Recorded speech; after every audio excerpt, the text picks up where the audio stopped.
100 عظیم کتابیں، اس کا ترجمہ یاسر جواد نے کیا تھا۔ دا یی چنگ، یہ کتاب اندازاً 1500 قبل مسیح میں لکھی گئی۔ یہ کتاب انسانی ذہن کی کائنات میں اپنا مقام تلاش کرنے کی اولین کوشش میں سے ایک ہے۔ کتاب چین کے نہایت قدیم نظریے ینگ اور یین کی پیداوار ہے۔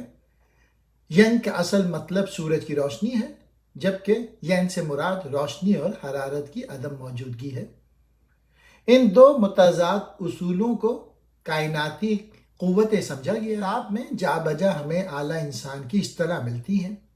یہ اعلیٰ انسان عام مفہوم میں اعلیٰ یہ برتر نہیں، وہ صرف دانش کا مالک ہونے کے باعث اپنی حالت سے بدتر ہے۔ چنانچہ اپنی تقدیروں پہ مختار نہ ہونے کے باوجود ہم یہ فیصلہ کر سکتے ہیں کہ زندگی کیسے گزارنی چاہیے۔ عہد نامہ قدیم دا اولڈ ٹیسٹمنٹ یہ اندازاً 1500 قبل مسیح میں لکھی گئی۔ اس کی تدوین یہودیوں نے تقریباً 1000 سال کے دوران کی، اور اس کتاب میں حکایت، قصے، تاریخ، شاعری، ضرب المثال، دعا، شریعت، گنتی اور پیشن گوئی شامل ہے۔ یہ اب تک مغرب میں سب سے زیادہ مشہور کتاب ہے، اور اس نے نہایت نیک اور بد دونوں قسم کے افعال کو تحریک دلائی۔ ایلیڈ اور اوڈیسی اندازاً 9ویں صدی قبل مسیح میں لکھی گئی۔ ارسطو اور افلاطون کے عہد تک قدیم یونانی میں یہ کتاب کلاسک حیثیت اختیار کرتی ہے۔ ہمیں ہومر کے بارے میں یقین کے ساتھ کچھ بھی معلوم کے خیال میں ہومر نامی ایک شاعر نے اسی طرح یہ 2 نظمیں لکھی تھی جیسے شیکسپیئر نے اپنے کھیل یا ملٹن نے گمشدہ بہشت لکھی تھی۔ مصنف نے نئی ثقافت کی بدبختیوں کو پوری طرح شناخت کیا، اور وہ پرانی ثقافت سے مربوط اور اس کا دل دادا تھا۔ اپنیشد یہ کتاب اندازاً 400 سے 700 قبل مسیح میں لکھی گئی تھی۔ پہلے ہندوستانی مذہب ہندو مت کے ماخذوں کی تاریخ، وادی سندھ کی تہذیب کے متعلق حالیہ دریافتوں میں کچھ پیچیدگی کی حامل رہی ہے۔ ہم جانتے ہیں کہ وادی سندھ کی تہذیب بھی میسوپوٹیمیا، چین اور مصر کی تہذیبوں کے ساتھ ہی پروان چڑھی۔ سنسکرت لفظ وید کا مطلب علم ہے، اور اس سے بالخصوص ہندوؤں کا مقدس علم بھی مراد ہے۔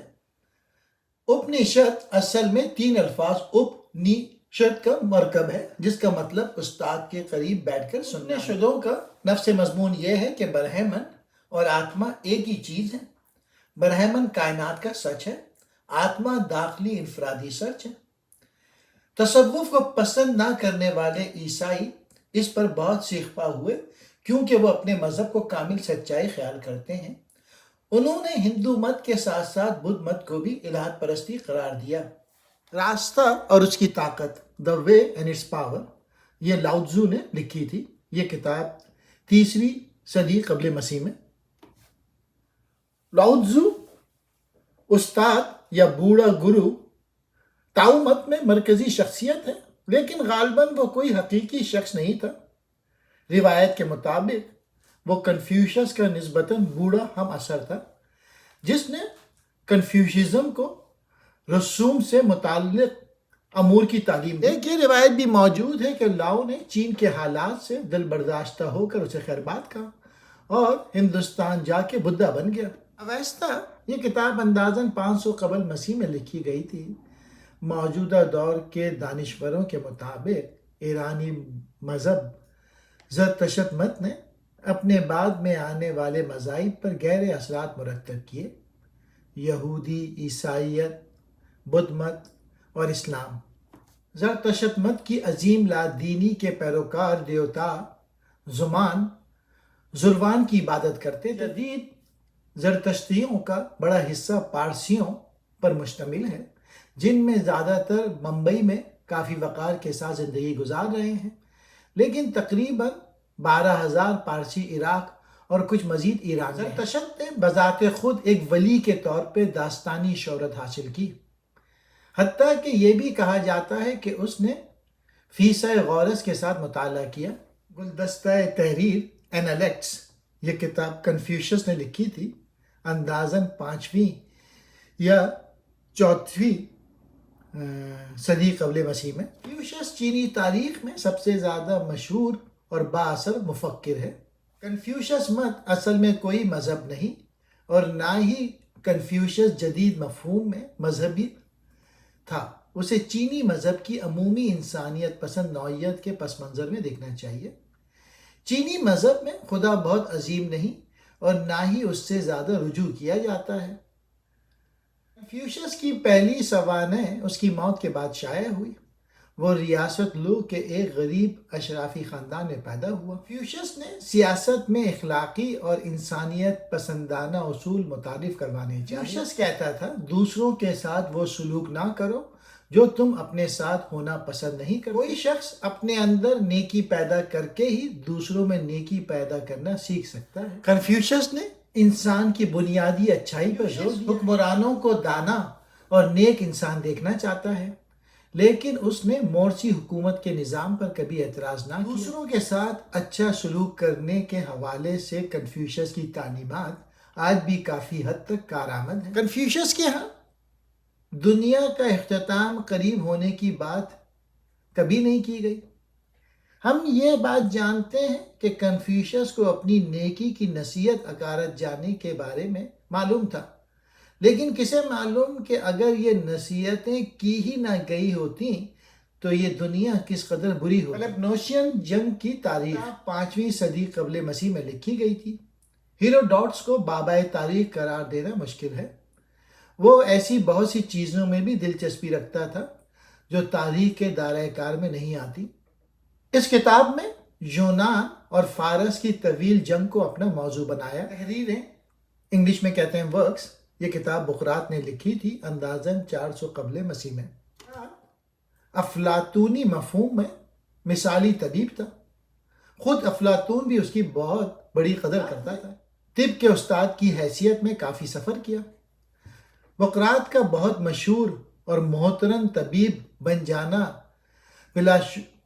جانے مانے ڈاکٹروں کا یقین ہے کہ بقراط نے تقریباً 6 کتابیں تصنیف کی. تحریریں انگلش میں کہتے ہیں ورکس. یہ کتاب ارسطو نے لکھی تھی 4 صدی قبل مسیح میں.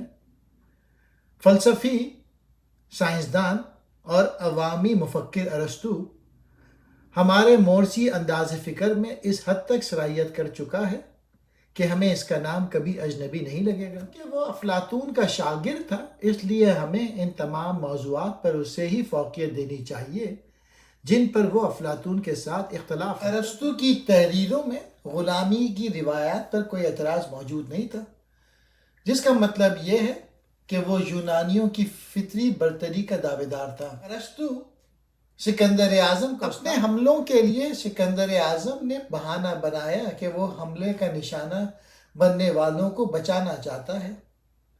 اس کام کے لیے ایک اچھا فلسفہ ضروری تھا. یہ فلسفہ ارسطو نے فراہم کر دیا تھا.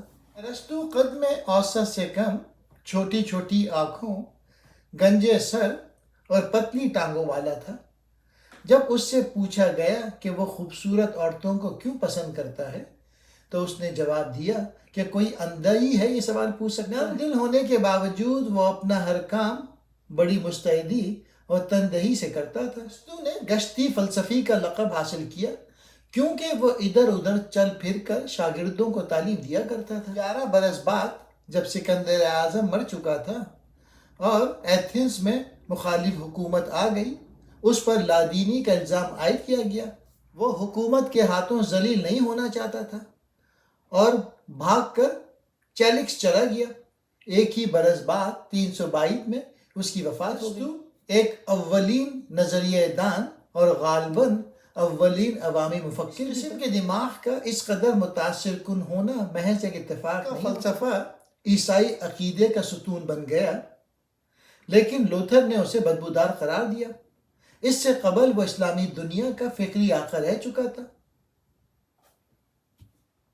اس نے خدا کو غیر مخلوق، لا انتہا اور دنیا کو بامقصد قرار دیا. برٹن رسل کہتا ہے کہ ہر سنجیدہ عقلی ترقی کا آغاز ارسطائی عقیدے پر حملے کے ساتھ کیا گیا اور کمینے آدمی، عاشق اور دوست، مسخرہ پن اور حاضر دماغی کے درمیان امتیازات بھی ارسطو کی دین ہیں. مختلف دھڑوں نے ارسطو کو اپنے اپنے نقطۂ نظر کی حمایت میں استعمال کیا. طور پہ یہ کہا جا سکتا ہے کہ جدید فلسفہ ارسطو کی سوچ کی ہی تعبیر نو کرنے کی کوشش کرتا ہے۔ وہ اپنے بارے میں عموماً دیے جانے والے اس بیان کو باجواز بناتا ہے کہ وہ آخری آدمی ہے جسے وہ سب کچھ معلوم تھا جو اس کے دور میں جاننے کے قابل تھا۔ یہ کتاب ہیروڈوٹس نے لکھی تھی 4 صدی قبل مسیح میں۔ رومن قانون فلسفی اور خطیب مارکس لوئس نے بجا طور پہ ہیروڈوٹس کو بابائے تاریخ قرار دیا ہے۔ اس نے بہت اچھے انداز میں لکھا اور اپنے بعد آنے والوں کے لیے ایک معیار قائم کر گیا، ایسا معیار جسے تقریباً سبھی مورخین نے تسلیم کیا ہے۔ سچائی کے انکشاف کا ذریعہ ہونے کے موجودہ مفہوم میں تاریخ نے بیرونی اثرات کے بغیر صرف 3 معاشروں میں ترقی حاصل کی: چینی، عبرانی اور یونانی۔ لیکن ہیروڈوٹس اولین انفرادی مورخ ہے جس کے بارے میں ہمیں معلوم ہے۔ اس نے فارم ایجاد کی۔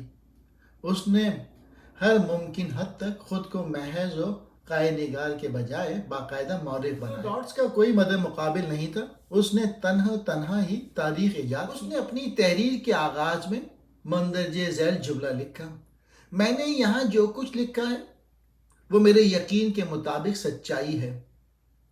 اہل یونان بہت سی کہانیاں سناتے ہیں جو میرے خیال میں لغو ہیں۔ ہیروڈوٹس پہ تنقید کی جاتی ہے کہ وہ تاریخ کو علم جغرافیہ سے علیحدہ نہیں کر سکا، لیکن کیا ان دونوں میں امتیاز کرنا لازمی ہے؟ ہیروڈوٹس مکافات عمل پر یقین رکھتا تھا اور اس وجہ سے اس پر کافی تنقید بھی کی۔ سب سے زیادہ مثالی پہلو اس کی انسانیت پسندی، بردباری اور غیر متعصب تاریخ بحیثیت مجموعی ایک اداس اور گہرا سر لگتی ہے۔ 12ویں کتاب ریپبلک یہ افلاطون نے لکھی تھی۔ افلاطون دنیا کا سب سے پہلا منطقی فلسفی قرار دیا جاتا ہے۔ افلاطون ایک منطقی فلسفی تھا لیکن وہ گہرائی میں ایک صوفی تھا۔ ارسطو کے ساتھ ایسا معاملہ نظر نہیں آتا۔ افلاطون ارسطو کا استاد اور پیش رو تھا۔ افلاطون کی تمام کتابوں میں سے ریپبلک سب سے زیادہ متاثر کن رہی ہے۔ افلاطون نے جمہوریت کے خلاف اپنے تعصب کے باعث 20ویں صدی کے بہت سے مفکرین کو الجھن میں ڈالے رکھا۔ یونانی جمہوریت میں غلاموں یا عورتوں کے لیے جگہ نہ تھی۔ افلاطون نے غالباً اس وجہ سے جمہوریت کو ناپسند کیا کیونکہ اس نے اپنی آنکھوں سے اصل صورتحال کا مشاہدہ کیا تھا۔ اس وقت افلاطون کی مایوسی انتہا کو پہنچ گئی جب اس کے محترم دوست سقراط کو لامذہبیت پھیلانے اور نوجوانوں کو گمراہ کرنے کے جرم میں سزائے موت سنائی گئی، حالانکہ سقراط تو انہیں جہالت سے نکال رہا تھا۔ دا ریپبلک کی تشریح کے لیے بہت سی کتابیں لکھی گئیں اور ان میں نہایت مختلف نتائج اخذ کیے گئے ہیں۔ افلاطون کی مشہور غار کی تمثیل ہے۔ ہمیں کہا جاتا ہے کہ انسانوں کو ایک غار میں مکین تصور کریں اور لوگ اوپر سے گزر رہے ہیں، تاہم آگ کی روشنی راہگیروں کے سروں پر رکھی چیز کا سایہ پیدا کر رہی ہے۔ یہ سائے ہم غار میں رہنے والوں کے لیے حقیقت کا واحد نظارہ ہے۔ چیزوں کو حقیقت میں دیکھنے کے لیے آزاد کیے جانے پر ہم تکلیف اور اذیت کا سامنا کرتے ہیں اور غار میں واپس آنے پر ہر کوئی ہم پر ہنستا اور ہماری کہانی پہ یقین کرنے سے انکار کر دیتا ہے۔ غار کی تمثیل سے مراد یہ ہے کہ ہر کوئی اپنے تجربے کی بنیاد پہ دنیا کو دیکھتا ہے اور پوری حقیقت کسی پہ واضح نہیں ہے۔ افلاطون لوگوں کو تعلیم دیتا ہے کہ وہ حقیقت سے آگاہ ہوں اور درست طریقے سے حکومت کریں۔ دنیا کی کتابوں میں دا ریپبلک کی اعلیٰ حیثیت کے باعث اس میں عملی پہلو کے فقدان کو نظر انداز نہیں کرنا چاہیے۔ البتہ اگر ہم زمین پر جنت بنانے کا سوچیں تو ریپبلک سے کچھ تصورات مستعار لینا پڑیں گے۔ اسٹالن، ہٹلر اور دیگر نفرت انگیز آمر افلاطون کو سمجھنے کی صلاحیت نہیں رکھتے۔ سیاستدان طاقت کے متلاشی ہوتے ہیں اور تھوڑی سی طاقت بھی انہیں خراب کر دیتی ہے۔ چیزوں کو ممکن بنانے کے عمل میں مصروف ہوتے ہی فلسفے اور دانش کو بھولا سے انگلش میں ایلیمنٹس کہتے ہیں۔ اس کتاب کو یوکلڈ نے لکھا تھا اندازاً 280 قبل مسیح میں۔ یوکلڈ کے بارے میں بس اتنا معلوم ہے کہ وہ سکندریہ میں رہتا تھا اور پڑھاتا تھا۔ کہا جاتا ہے کہ وہ شفیق، خوش اخلاق اور صاف گو تھا اور اسے اپنی پڑھائی ہوئی جیومیٹری کی عملی اہمیت سے شدید نفرت تھی۔ آج بھی اسکولوں میں پڑھائی جانے والی جیومیٹری ایلیمنٹس پر مشتمل ہے، کیونکہ یوکلید کی جیومیٹری باقی جیومیٹریز کی نسبت زیادہ واضح ہے اور ہمیں اس پر زیادہ آسانی سے یقین بھی آ جاتا ہے۔ مزے کی بات یہ ہے کہ یوکلید کوئی بلند پایہ یا حتیٰ کہ اوریجنل ریاضی دان نہیں تھا۔ اپنے تقریباً تمام ہم عصر کے مقابلے میں اس کی حیثیت کچھ بھی نہ تھی۔ کہا جاتا ہے کہ وہ محض اپنے بہت سے ذرائع سے اچھی طرح واقف تھے۔ ایلیمنٹس میں بیان کردہ بہت سے تھیورم پہلے ہی معلوم کیے جا چکے تھے۔ 20ویں صدی کے ایک عظیم ماہر ریاضی برٹن رسل نے لکھا، آپ جیومیٹری کا جتنا زیادہ مطالعہ کرتے ہیں، یہ نظام اسی قدر قابل تعریف لگنے لگتا ہے، اور ایلیمنٹس آج تک لکھی جانے والی عظیم ترین کتاب میں سے ایک ہے۔ یہ کتاب 252 قبل مسیح میں لکھی گئی تھی۔ مہاتما بدھ موجودہ نیپال کے قریبی ہندوستانی علاقے کے گوتم قبیلے میں پیدا ہوا۔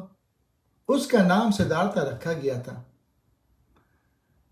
جس کا مطلب ہے جس نے مقصد حیات پا لیا ہو۔ گوتم نے رسوم اور توہم پرستی کی مخالفت کی۔ وہ اچھی تعلیم حاصل کرنے کے بعد وہ اپنی طرح کے شہزادوں جیسی پرتعیش اور مکمل زندگی گزارنے لگا، لیکن ایک موقع ایسا آیا جب اس نے اپنی اور دیگر تمام مخلوقات کی زندگی کے مقصد کے متعلق غور کیا۔ اس نے مایوسی بھرے انداز میں سوچا کہ ہر چیز کے مقدر میں بگاڑ لکھا ہے۔ اپنے باپ کے محل سے نکلا اور جنگل میں مختلف گروہوں کے ساتھ مراقبہ کیا۔ اس نے فاقہ کشی کی، مگر اسے پتہ چلا کہ شدید فاقہ کشی سے ذہنی سکون حاصل نہیں ہو سکتا۔ روایت ہے کہ وہ ایک درخت کے نیچے بیٹھا اور خود سے بولا، میں اتنی دیر تک یہاں سے نہ اٹھوں گا جب تک کہ انحطاط اور موت سے ماورا ہونے کی راہ نہ پالوں۔ مراقبے کی حالت سے باہر آنے پر اس نے خود کو دوبارہ جنما ہوا محسوس کیا، یعنی وہ بدھ یعنی بیدار ہو گیا تھا۔ اس نے کاملی داخلی آزادی یعنی نروانا کی منزل پالی تھی۔ نروانا میں یعنی جنم مرن کے چکر سے نجات مل جاتی ہے۔ بودھی صحائف میں لاکھوں الفاظ ہیں، ان میں کچھ کا انگریزی ترجمہ ابھی تک نہیں ہوا۔ ان میں سے ایک دھاما پادا بھی ہے، جو نہایت خوبصورت، مختصر اور مکمل صورت میں ہے۔ مرتے ہوئے شخص کی سوچیں اس کی ساری ہستی، بالخصوص اس کی نیتوں کی کیفیت کا مجموعہ ہوتی ہے۔ خواہش اور لا علمی کے خاتمے تک دوبارہ جنم لینے کا سلسلہ جاری و ساری رہتا ہے۔ نئی زندگی کا پرانی زندگی کے ساتھ وہی تعلق ہے جو نئے شعلے کا اپنے پرانے شعلے سے ہے۔ گوتم بدھا کی ابتدائی دلیل یا قصے کو قبول کرنا مشکل نہیں۔ ساری ہستی دکھ ہے، موت کا خوف، بڑھاپا، بیماری اور خواہشات کی عدم تکمیل، یہ سب بھی دکھ ہیں۔ بلا شبہ دائمی مسرت موجود ہے، لیکن اس تک پہنچنے کے لیے دکھ سے ماورا ہونا لازمی ہے۔ کچھ لوگوں کی نظر میں موت ایک نجات فراہم کرتی ہے، یہ لاشے نیستی اور قطعی اختتام ہے، لیکن یہاں بدھ مت اختلاف کرتا ہے۔ جسمانی موت اختتام نہیں، قانون کرم نافذ العمل ہے۔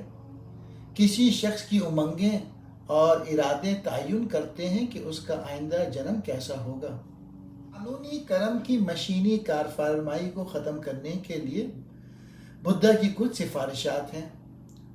پہلی تو یہ کہ راست نظر، دکھ کا منبع اور اسے ختم کرنے کے طریقے کی فہم، درست ارادے، خواہش پرستی سے شعوری طور پہ بچنا، درست گفتار، گپ شپ اور فضول باتوں سے بچنا، درست عمل، ہر قسم کے قتل یا چوری سے بچنا، درست رہن سہن، نقصان وہ کاموں کے ذریعے دولت نہ کمانا، درست کوشش، صحت مند اور مفید زندگی گزارنے کی کوشش، درست غور و فکر، درست ہوشیاری، تمام برائی سے بچنا اور سودمند زندگی گزارنا، اپنے ذہن کو پاک بنانا، یہی بدھا کی تعلیم ہے۔ انیہود، یہ کتاب ورجل نے لکھی تھی۔ روم کا شہنشاہ اگسٹس واضح طور پہ آرٹسٹک ذوق رکھتا تھا۔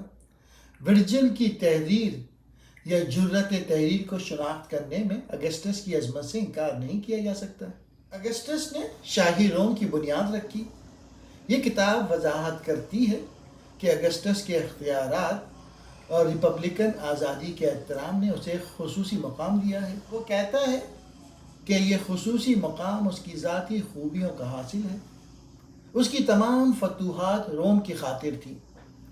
وہ شیخی بگاڑتا ہے کہ اس نے روم میں شہر کو اینٹوں سے بنا ہوا پایا اور اسے سنگ مرمر کا بنا دیا۔ اگسٹس عیاری، دوغلے پن اور منافقت اور بالخصوص اپنی شدید اخلاقی اصطلاحات میں ماہر تھا۔ عظیم فاتح سکندر نیم پاگل حالت میں مرا۔ پھر بھی 19ویں صدی کے زیادہ تر مورخین کے خیال میں وہ ایک وسیع ترنگ کا باعث تھا جس نے سب سے پہلے مہذب انسان کو ہمگیر انسانی بھائی چارے کی تعلیم دی۔ اس کے برعکس اگسٹس کو بنیادی طور پہ ایک ریئیکشنری خیال کیا گیا ہے۔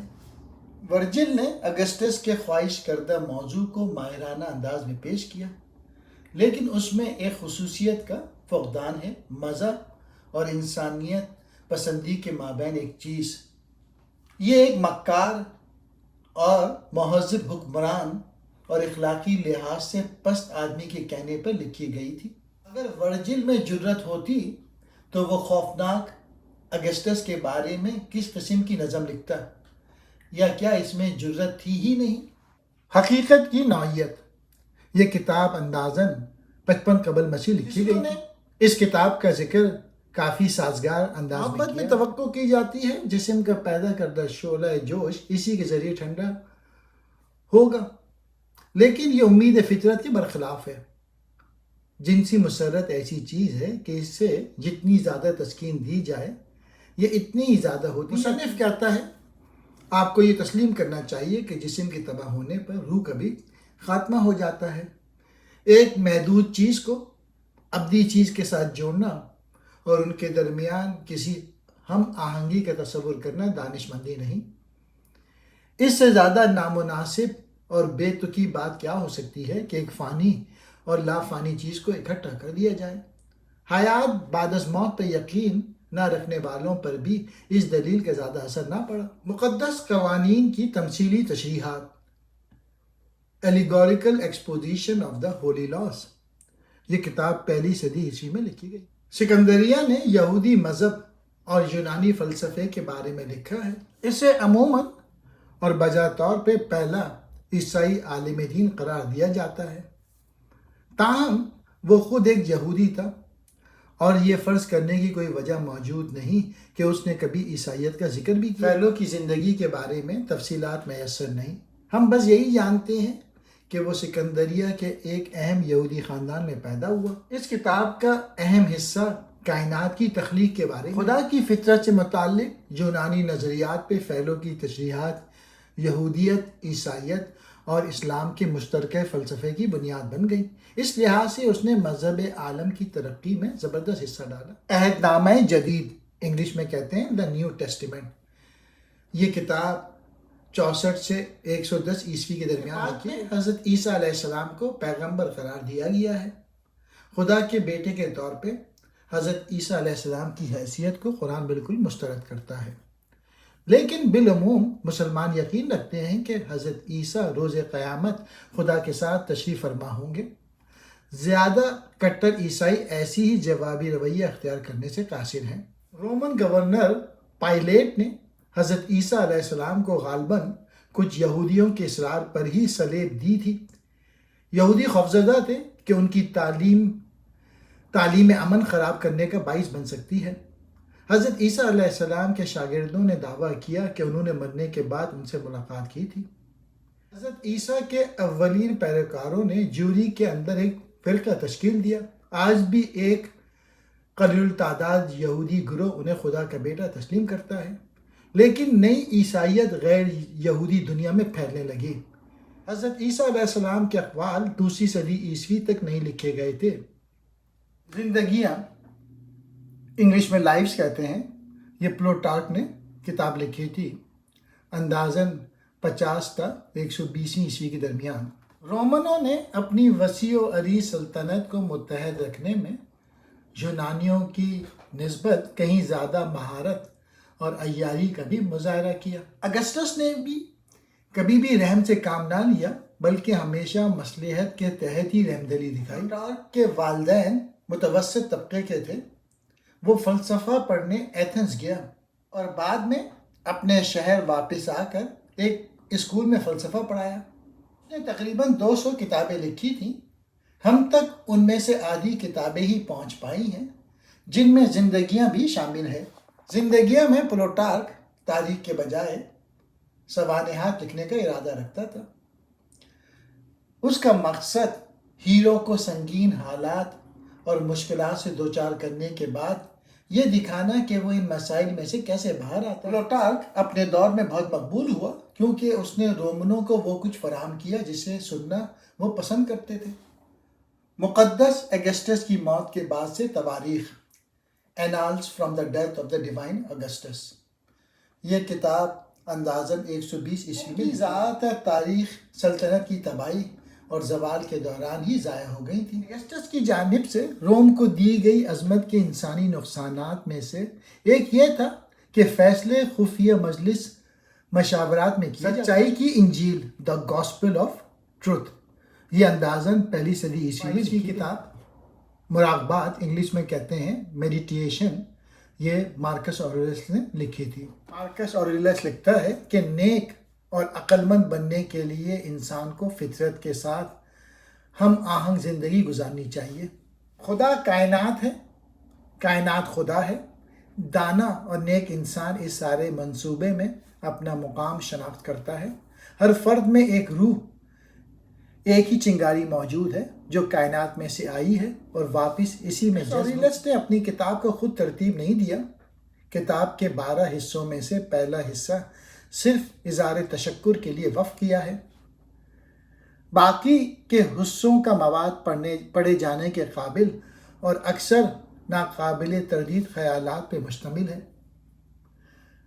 ہمیں حیرت ہوتی ہے کہ مارکس اوریلس نے اپنے بہت سے خیالات پر عمل کرنے کی کوشش بھی کی تھی. مارکس اوریلس کی کتاب قائل کرنے والی ہے. اگرچہ مصنف ایک اوریجنل فلسفی نہیں تھا لیکن وہ یقیناً ان باتوں کو اچھی طرح سمجھتا اور مانتا تھا جن کی تعلیم دیتا تھا. شک پرستی کے بنیادی پہلو، اسے انگلش میں کہتے ہیں آؤٹ لائنز آف فائروہونزم. شاگردوں نے اسے ایک ایسے شخص کے طور پہ بیان کیا جو شک پرست ہونے کی تمام مشکلات اور رکاوٹوں کو پار کر گیا. فائرو نے آغاز میں پینٹنگ شروع کی، پھر سکندر کے عہد میں ہندوستان گیا. کہا جاتا ہے کہ اس نے ہندوستان سے کچھ خیالات مستعار لیے.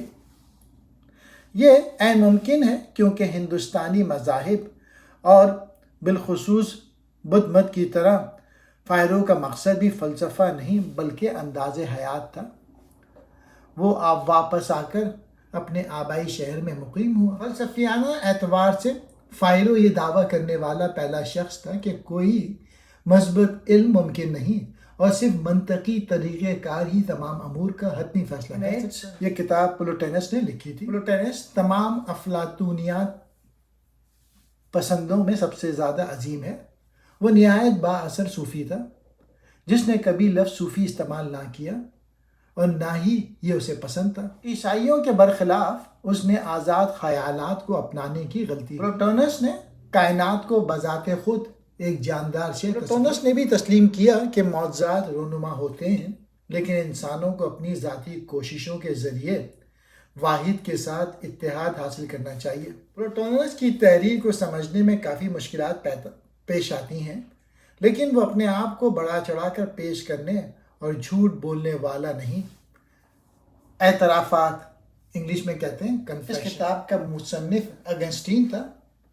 اگسٹین کے لیے خدا کی مطلق اچھائی اور علیم و خبیر ہونے کی خصوصیات عظیم ناقابل گریز حقائق تھے. اسے یہ یقین تھا کہ تمام انسان ازل سے ہی ملعون ہیں لیکن خدا رحیم ہے.